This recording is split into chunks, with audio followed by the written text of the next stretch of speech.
Hello,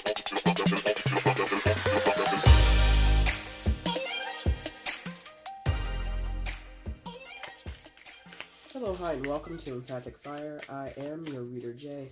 These are going to be general messages for Aries in the month of February 2019. Hello, Aries. How are you doing? I hope you guys are doing well. Hope everything in your life is going swimmingly, you know? Alright, guys, right off the bat, maybe you can tell, I'm a little sick. I think for January, I wasn't sick during your reading, but soon thereafter I got sick. Like after I came home after New Year's, I got sick, and then I stayed sick for a long time, and then I was over it for like 2 days, and then I got sick again. So that's where we are right now, is that I am now coming off of a second cold. So I apologize if I have to pause your video, if I sound awful, but, you know, these things have to get done, and, you know, I want things to get done in a timely manner. So, anyway, that's your main spread there. I shuffled off camera ahead of time to sort of save time. There will be a link in the description box below. If you want to go ahead and click on that, you can jump ahead to when the reading actually begins. So you can kind of skip over these announcements and my explanation as to why I just sound so awful. Also down there, you're going to find the information that you need if you want to get a personal reading with me. The steps are pretty clear, but if you have any questions about ordering with me, just go ahead and shoot me an email at the same email address, and I'll go ahead and answer your questions. And readings are $25. Pretty fair price, I think. You had a bunch of cards fall, so give me a second while I get those, because I need them. Alright, Aries, so main spread there, all the information that you need is down in the description box. What I'll do now is I'll shuffle for your outcome and your overall energy, and we'll go ahead and get started once all cards are out and they're lying face up, okay? Outcome for Aries in February 2019, please.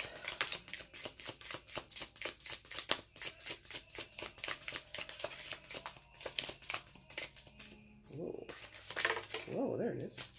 Bottom of the deck is your overall energy.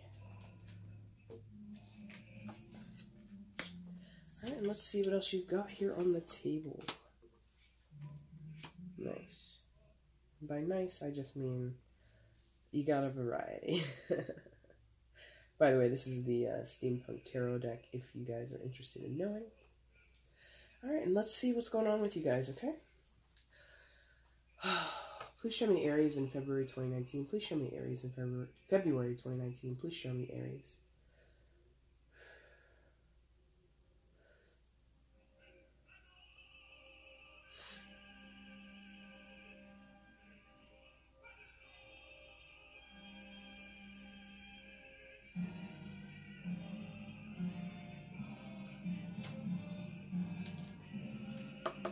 Here.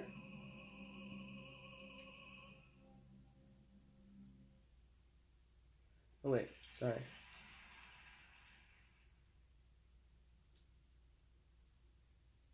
This one. Okay, thank you. I was like, no. Sometimes they're a little, not confused, but they're a little unclear, so we asked for a little bit of clarity there. Anyway, coming into February, Aries, you come in with the Ace of Swords. So, strong air energy with this card, being that it is the start of the sword suit. So I think you might be embodying, like, I do get like this very airy feeling about it. And what do I mean when I say that? Like, air signs are known to be strong communicators. They're known to be strong thinkers or very cerebral type people. Geminis, Libras, and Aquariuses, right? And not all of them have to be that, but these are, again, like just general archetypes for the air signs and the air element. And what I'm getting is you're feeling kind of in that vein of wanting to talk a lot or wanting to learn a lot or something like that. There's a lot of exchange of information, input, output is how they're making me feel about that. And then you've got like this little, I don't know what you would call that, but there's like this little electric contraption over here. Input, output, like that is what electricity is, right? It's a transference of electrical current, right? Like you have to make a circuit. That's how electricity works. If I remember like my 5th grade science classes, I think that's how electricity works. So there's like this cyclical thing going on for you, Aries, or you have a concern with something cyclically happening in terms of communication, in terms of thought, in terms of discussion. And with the Ace of Swords, we're talking about something that is rooted in honesty and truth and a lot of transparency. There isn't a lot of wiggle room when it comes to the Ace of Swords. There's not a lot of the aim of the Ace of Swords, or sort of the basis of the Ace of Swords, is that things are being cleared up and things are being set straight. So you might be wielding this sword, or someone might be wielding this sword towards you, and it is in the vein of, let's be honest, let's be truthful, let's be transparent about this entire situation, and let's leave no stone unturned. Some of you could be approaching a situation with new inspiration. The aces are seedlings, so they are potentials. They are that like starting point of a great idea, or, you know, best intentions. So with that, I'm getting some of you might be stepping into like a new role or like a new course, like you're learning something new or you're teaching something new.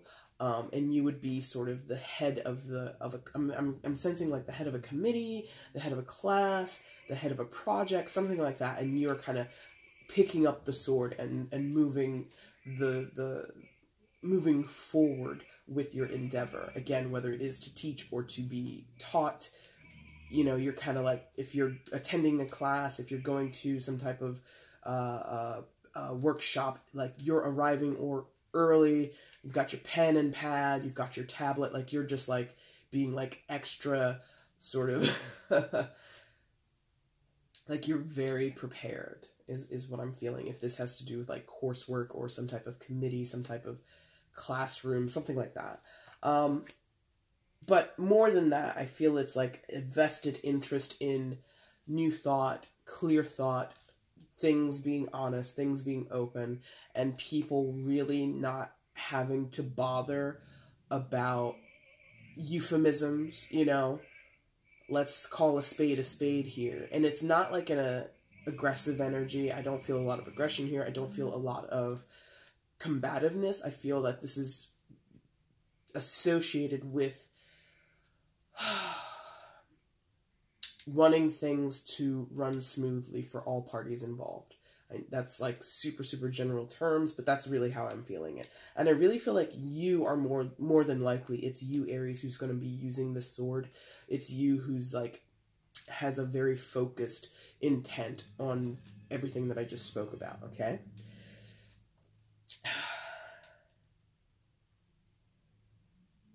And I think it's because you're coming from a place, like I feel like this is behind you. These two cards are behind you, and this is kind of like your sort of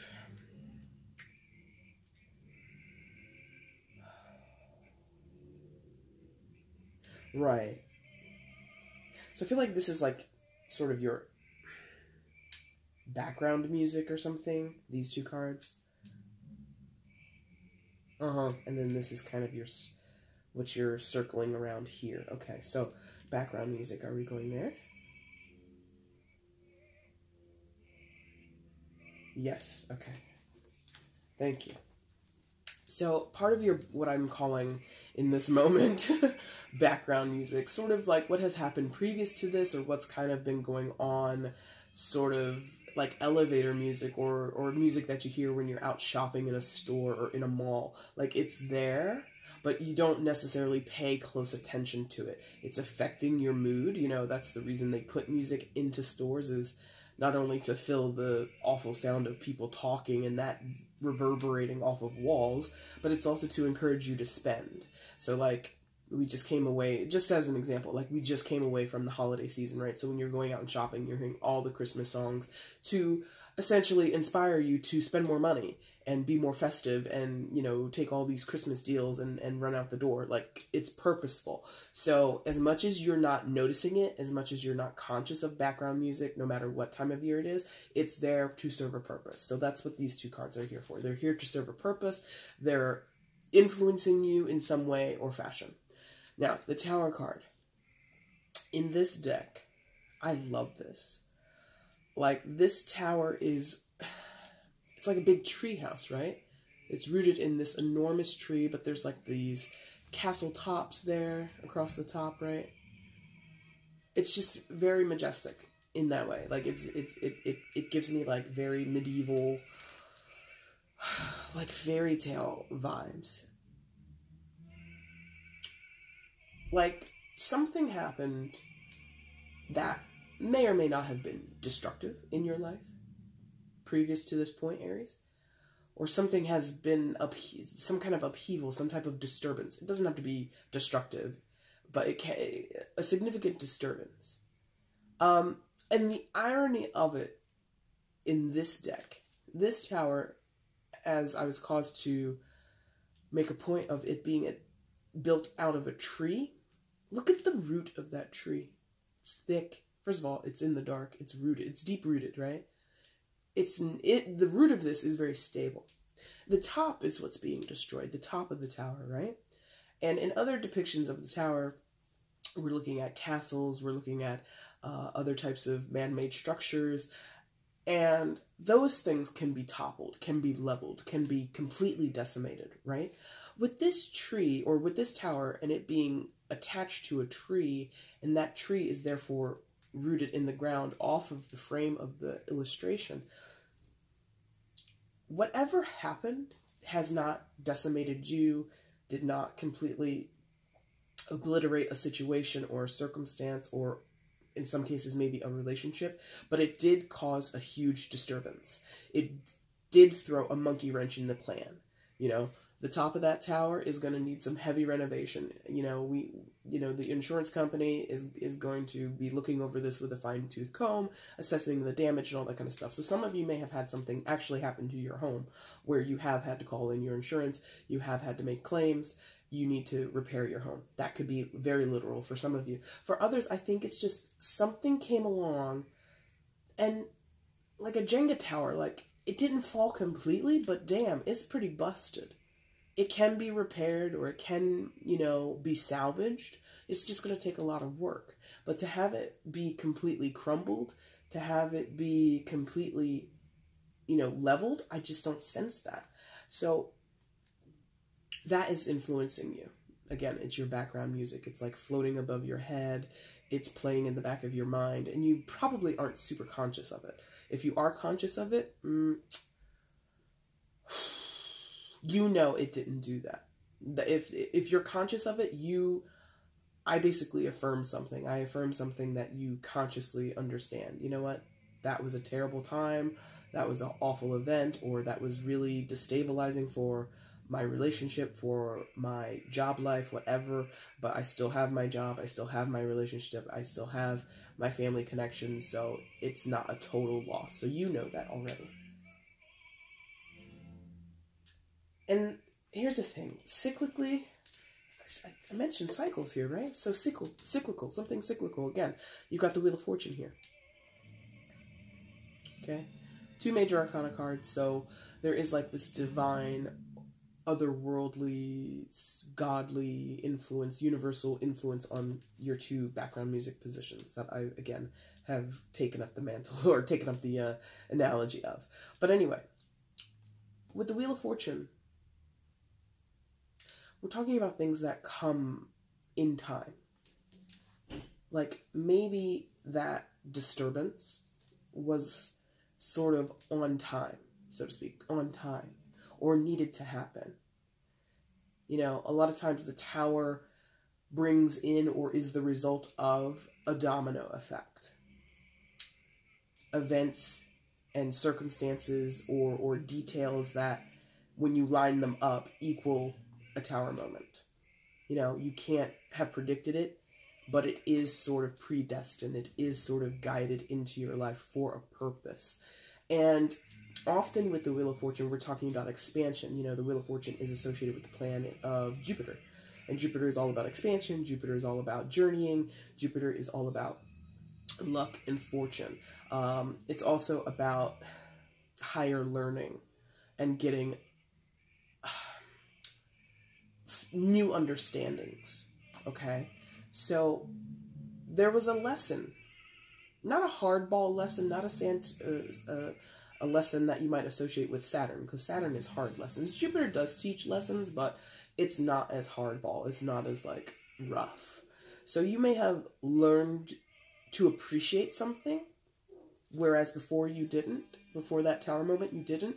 And then afterwards, because of this passage of time, because of this cycle, because of this schedule in your life's journey, Aries, you know, in your book of life, on page 6482, it said this was going to happen to you, and after that you would be able to do this, or feel this, or make this type of connection, or make this type of judgment and understanding. So I'm getting that type of expansion, where you're able to sort of gain a new perspective, gain a new understanding or appreciation about something or someone in your life, and it's cyclical. Maybe it's a repeat thing with you. If this is about relationships, maybe you've dated several people in your life, you've had several significant relationships in your life, and maybe like clockwork, you get like that 7-year itch, but you get it in like your second year of dating, and you start looking around at other people. And maybe this time around, Aries, you're just like, I don't want to look around. And so maybe you've learned something from the past 3 or 4 times that has happened. Maybe it's a new appreciation or a new vision that you have about yourself. I have like this apprehension towards long-term commitment. Maybe some of you are coming to realize that. Maybe you have this cyclical 7-year itch sort of thing with your jobs, with your careers, where you change jobs frequently, or you feel the need to move up. And I think I said that here, like taking up a course or taking up a new position, something like that, or going to a classroom. So maybe some of you are going back to school, and it's just cyclical. It's like a part of a time, like this thing is not only mimicking a clock, but you've got at least one of those things, the top circle there in the middle is sort of looking like a clock, right? And then of course the wheel itself is mimicking the Zodiac wheel. So in time, at a certain specific point, this tower moment came, and it was on time. It may not have felt that way, but because it is the Wheel of Fortune, it actually was fortunate for you.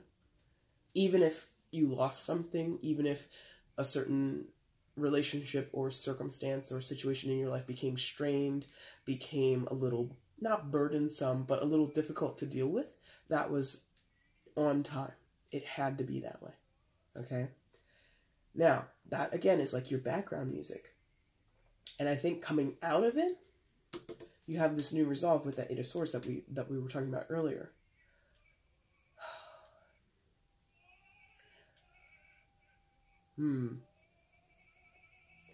Okay. Got it. Okay, so I think what's going on here is you've got a lot of singular energy up here, and there's this partnership here that's a little topsy-turvy. So I think for some of you, yes, I think this is turning into like a, what does Aries want kind of reading. Maybe here, the tower moment for many Aries, maybe some of you were like dedicated to other people and following other people's wishes and whims, and something came along and basically smacked that right out of you and said, listen, put yourself first. Put the emphasis back on you. Put the focus back on what you want and what you desire in your life. And now you have these 3 singular energies and this turned down partnership. Yeah. I'm going to pause because I do have to... Okay. Excuse me. Sorry, Aries. It was bound to happen. Alright, so this 2 of Cups here in reverse. I'll show you upright so you can kind of become used to seeing the card here. I'm not feeling like it's a complete like loss of something. I think it's just a de-emphasis on a certain partnership, or on if you don't have a significant other, or you know, not a boss, but like a partner in work, or a close family relationship. If it's nothing like that where this disturbance hit a specific relationship and kind of turned it into this downward, excuse me, reverse position, excuse me, What I am sensing, though, it's more of like this de-emphasis on that relationship. It's taking your concerns and minimizing them a little bit. Where previous to this point, you may have really prioritized this. You may have really said, you know what, I'm going to put my partnership with my business partner first. You know, sacrificing time with your family, sacrificing free time, sacrificing your weekends, whatever it is. And you may have worked a lot with your business partner to make something happen or to see yourselves, you know, turn a profit in the business, whatever. And that's noble. That's something diligent. That is important. But I feel that previous to now, there was a lot of weight put on a partnership. And now you're putting less weight on it. For good, for bad, I don't know. But there is like this less intense, less focused concern with this partnership. Again, it can be regarding a specific person or just in general other people and your emphasis and your concerns on other people. Maybe some of you are, like I keep getting led to a classroom. So maybe some of you were, and it's not to say that would be a good thing or a bad thing, but maybe,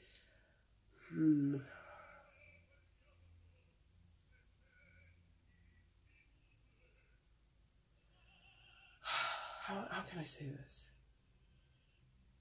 Like,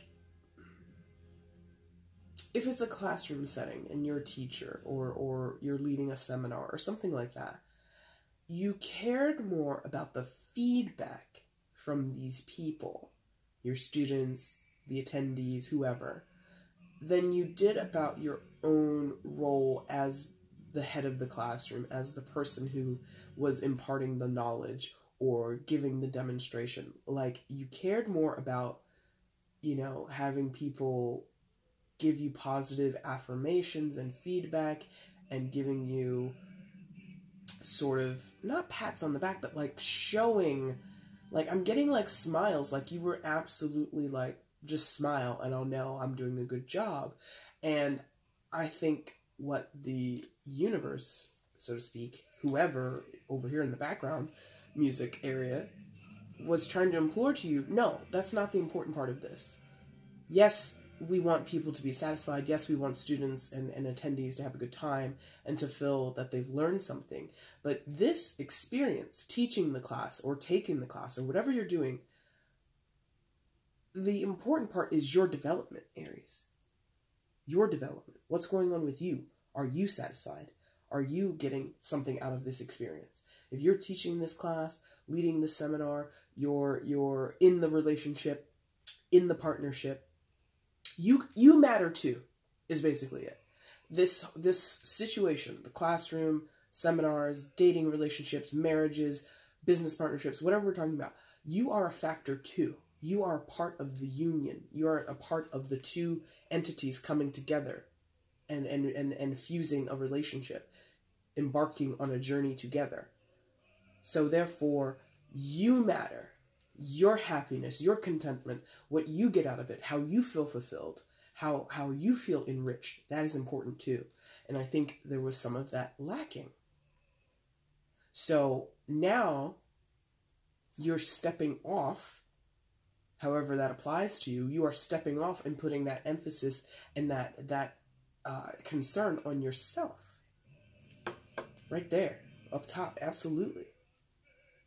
But it's coming through, maybe you're vocalizing this to your partners. Maybe you're saying this to your classroom or saying this to your dean or your principal. If you literally work in the school system, you're saying, listen, I need a sabbatical. I gotta go do me. Or I'm tired. And if you work in the collegiate space, maybe you've been teaching the same course on rhetoric and composition, and you've been doing that for the past like 8 years. And you're like, listen, I want to teach a lit class. Like, why do you keep putting me in rhetoric and composition? Like, I'm good at it. I can do it, but I really want this. So you're telling whoever your partner is, whoever is the other component of the Two of Cups, you're telling them, listen, I gotta do things that make me happy.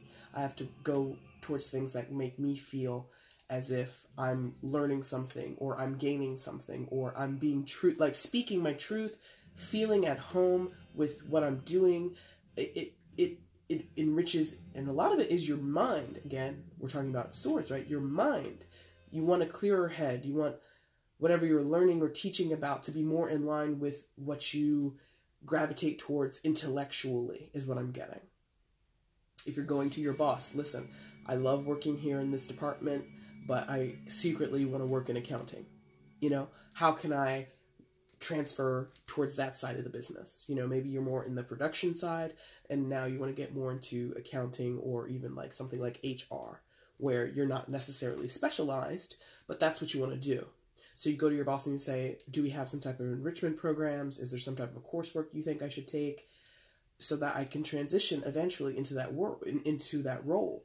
You know, if you are in a dating scenario or a relationship or a marriage or whatever, maybe you have been doing your partner's hobbies and their interests, and you've kind of been Netflixing and chilling for 5 years, and like they are just a homebody, and you're more of a, listen, I like to go on hikes, I want to go canoeing, I want to go snorkeling, I want to do all these things, and your partner may or may not have known this, but you're in a position now, Aries, where you're just telling everybody who's concerned, listen, there are things I think I want, there are things that I feel drawn to do or compelled to do, and I'm going to do them, regardless of whether or not you approve, is basically also what I'm feeling here, because with these two up here. Three of Wands. Surveyor, right? That's the image that we have of someone surveying the land out in front of them. What's going on over there? Where am I going to, like, well, not the land, I'm sorry, but the sea. But that's what I'm sticking with, is like when I pick this up, it's like a surveyor. And cartography is another thing that came to my mind. Thanks, steampunk.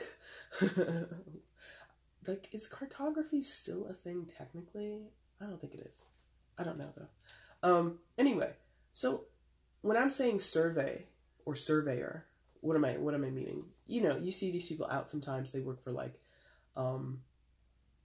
you know, contractors and builders. Sometimes they work for industrial concerns, or utilities companies. A lot of time in my area, I see guys working for the electric company, and they're out there with their poles and their little,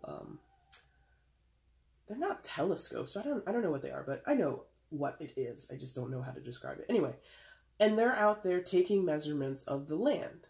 You know, they're moving along, they're charting things out, because when we break ground over there, we have to make sure that it's in line with this, that, and the other, right? So there's this long-term planning, and there's this telescopic or very distanced vision that concerns you, or that is your concern, I should say, Aries, is in the long run, down the line, where am I going to be? What am I going to be doing? Is the ground that I'm headed towards, or the ground that I want to build on, is it viable? Is it going to sustain the project that I want to build on it? Okay, so if you're building a hotel, it would be probably wise to not build it anywhere near like swampland or sewage. You know what I mean? Like, you just plot these things. So whatever you're plotting, you want it to be the land that you choose, or the landscape that you choose, to be fruitful. And you're determined. Three of Wands is a very determined energy. You feel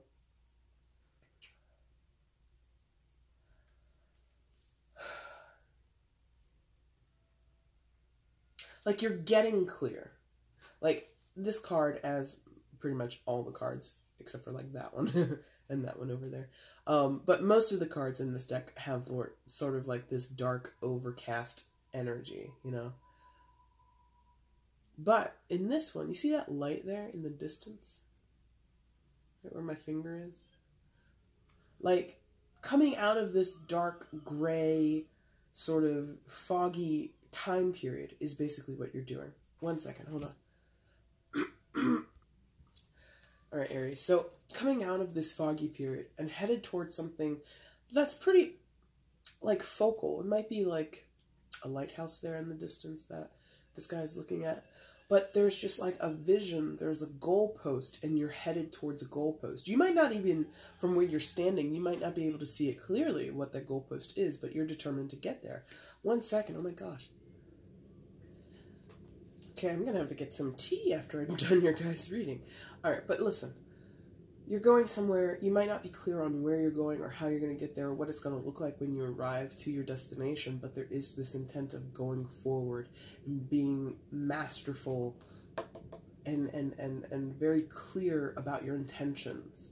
Like, you don't want to hide anything from anyone, but at the same time, there's like this very self-centered energy, not egotistically self-centered or selfish, but self-centered as in, I have to prioritize myself. If I want to do right by my business partner, my marriage partner, my relationship partners, if I want to do right by my students or my children, maybe this is a relationship with your kids, maybe you're a single parent and you've, emphasized your kids for a long time, most of their lives, and now they're a little bit older, adolescents, teenagers, young adults, whatever, and now it's time for mom or dad to refocus on themselves and develop themselves and to make themselves happier or feeling more contented in life, feeling more grounded and purposeful in their lives. Like I said, some of you might be going back to school. If you've been parents for a long time, or you've, emphasized your children's own future in their education, and now it's time, maybe I'll go back to college, maybe I'll get my degree finished up. It's that self-centered energy that I think could be a hiccup for some of you because you're not used to it, or other people might give you a little bit of blowback, but I'm going to say, keep with it. I have to cough again. This is ridiculous. Excuse me. All right. So, yeah, refocusing on yourself, being self-centered. Like, that word or that phrasing might seem a little, like, weird or potentially, not like taboo, but like it might be off-putting to some of you, or it might be off-putting if someone says it to you and says, oh, you're being self-centered, or I think you're being kind of selfish right now. But I think that is what's necessary. I think a lot of Aries have been sort of, Aries, you're a pioneer. You're the first sign of the Zodiac, right?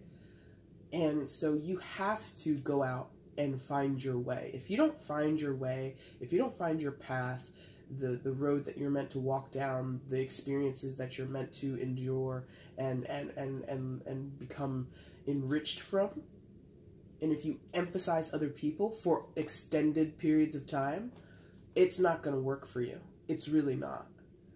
I have to tell you that as a fellow fire sign, I know all about it. If I don't put myself at the top of the list at least some of the time, nobody here is going to make it out. And to some type of happy or just amazing outcome. And I think that's a huge part of what's going on with you, is like you want a stellar outcome. You've got the Magician. Magician is, he writes his own story, you know what I mean? He writes it, he publishes it, he self-publishes it, and then he goes on a book tour, and he does all this work himself. I don't know why I'm using that. Maybe some of you are doing that. You're wanting to write. But he's the ultimate alchemist, okay? He's got the sword, he's got the cup, he's got the pentacle, he's got the wand. He's got all the things that he needs in his tool belt to be successful and to wield his power for his own benefit, okay? And he's an incredible archetype. Another major arcana here, and he's often associated with you, Aries, and sometimes Aries gets Magician. Someone else gets Magician. I think it's like one of the air signs. But because he's the first, he's most often associated with Aries, even though this is not the card of Aries. This would be your secondary card out of the majors. Anyway. Yeah. Okay. So it's a slight infinity symbol. I'm not sure if it'll show up clearly on the camera, but above his head, it technically is an infinity symbol, but because it's sort of lying, what do you call that, horizontally? It's not. It kind of mimics a halo, right? So I'm feeling like, excuse me, couldn't catch that one, sorry. it's feeling like this is tied back to what's come out from the Wheel of Fortune. You might be waking up to, literally, some of you might be waking up to this idea or something like basically coming down from the heavens, like this feeling of like being rebooted, software update. Like you wake up one morning and all of a sudden you're like, oh, this is my destiny. Oh, this is what I'm supposed to do. Oh, this was guided by the hands of the Lord. If some of you are, you know, religious feeling or religious in your beliefs. It's like, you know, this is what you have to do, or this is how it has to be, despite anybody's naysaying or anybody's critique of what you're doing. You have to do it this way. It's the only way you know how. It's the only way you're meant to. And one second. Okay, so yeah, you're stepping into this knowledge of yourself, Aries, and you're just like, I have to put myself at the front of this thing. I have to lead myself down my own path. I make relationships on the back burner, put them on hold, or just let people know I'm turning the spotlight or the concern and the focus back on me. And that might ruffle some feathers. I feel that. But I feel that's sort of like a secondary, or it's in like, you know it. You can see it. It's being expressed to you that it upsets some people that you're saying these things and doing these things. But you, like, the magician is often compelled. Like I said here with this halo and even the light shining down on him, you feel like you have no choice. It must be this way. It has to be this way. It's part of my destiny. It's part of what my life's plan is, what's written in my book. I gotta do it this way. And some of you might be talking to like your editor. Your editor's like, what is this you're putting in the book? What is this plot point? And you're like, I gotta put it in there. And your editor's like, you're crazy. And you're just like, it's gotta be that way. So there's just an emphasis, I feel, on it's gotta be, it's gotta be, it's gotta be. And I have to, I will, you know. And,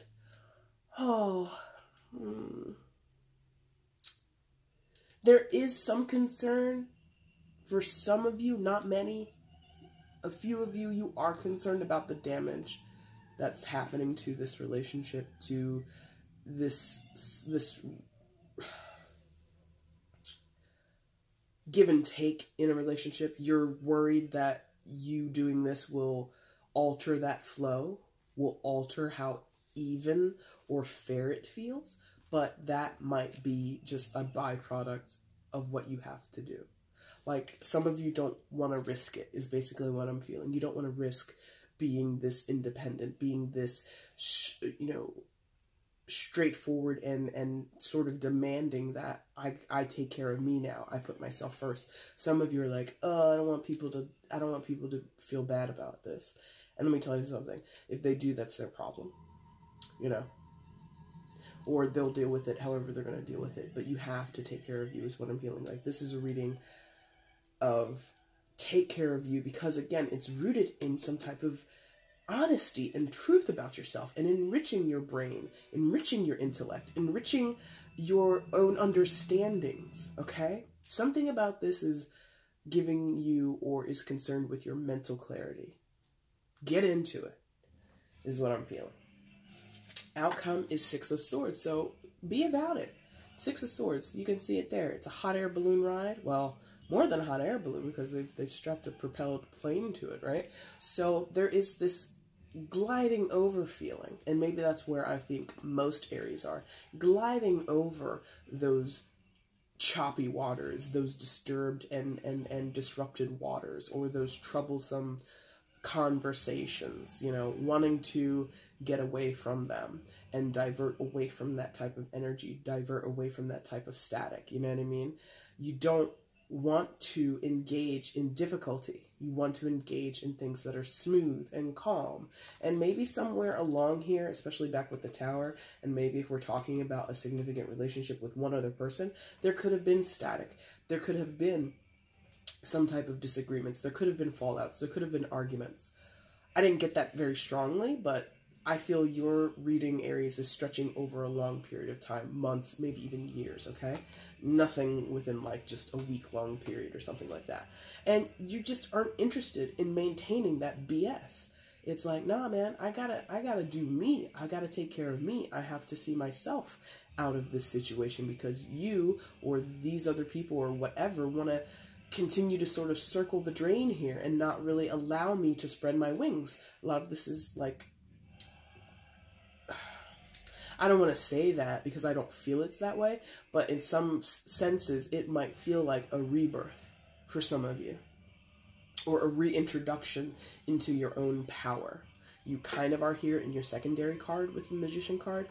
You don't have much Wands energy here. You have it here, and we'll talk about it in a second in your overall, but I do feel you slowly coming back to or feeling at home again.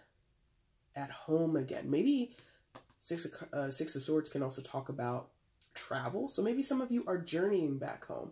Maybe you've been abroad working as a contractor, working for your parent company, and you've been away from home for months, for years, away from your family, away from everything that you've known, living in a different culture. Not to say that that's bad. It's been fine, but you've kind of reached the breaking point and you want to go back to home, or you want to find some semblance of home wherever you're going, okay? And like I just said, your overall is the Nine of Wands. There, oh, Hierophant. Oh boy, yeah, home. Excuse me, I couldn't catch that one. I apologize. Nine of Wands, overall energy. So this has been you. You know, the overall energy is basically what's the snapshot of what these 6 cards and your outcome are talking about collectively. What is the snapshot? What are we concerning? We're concerning you holding on to something to the point where you're about to break, or you're about to be fed up, or you're about to, you know, pass a point of no return. You know, the Nine of Wands is very steadfast. The Nine of Wands is very loyal, and he or she, but there's a man on the card, so we'll just go with that because that's what's pictured there. But if you're a female, this would apply to you too. Of being, he's there, but he's beat up. He's got a bandage on his head, right? He's tired. Wherever he's working doesn't look like the best conditions, or wherever he's standing doesn't look like the best conditions. But because he's got his telescope and he's so focused on whatever he sees in the distance, that's what makes him stay there. So there is like I said earlier, I think some of you have been reluctant. Some of you are a little scared or a little unsure of, should I leave what I know? Should I stop doing what I've been doing for such a long time?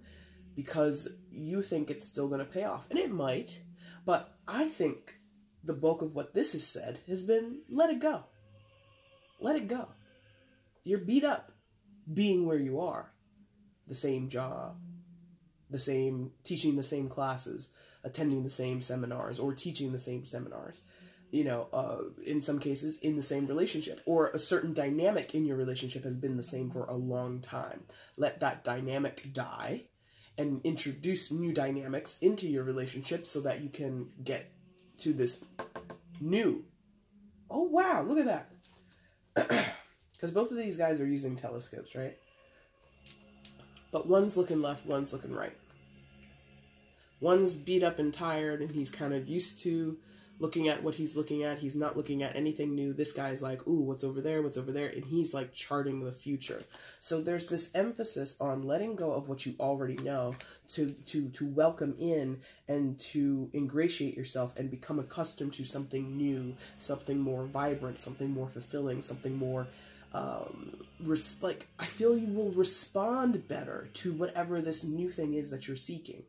You know, there's a lot of seeking here. So you may not, like I said earlier when I was talking about that light, you might not be able to see it clearly, but you know there's something new that you want, but you just haven't gotten up and started to seek it. So go seek it. Go seek it. I got really excited here towards the end.